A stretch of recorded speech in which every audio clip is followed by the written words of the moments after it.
এই যে এই ডিজাইনটা আপনাদের সামনে বানাইছিলাম আগে, আবার বানাচ্ছি, এটা একটু অন্যরকম হবে। এই যে এরকম করে হাফ লং দিয়ে এরকম করে একই চেনের মধ্যে বারবার করতে হবে যত সময় এই ডিজাইনটা হাফ না আসছে।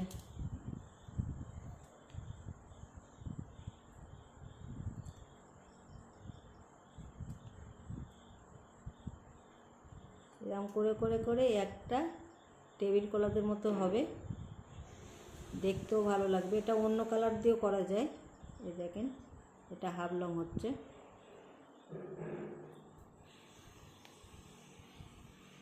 এরকম করে এই দেখেন এক একটা আসবে, তারপরে এটাকে আর একটা গোল আকৃতি দিতে হবে। এই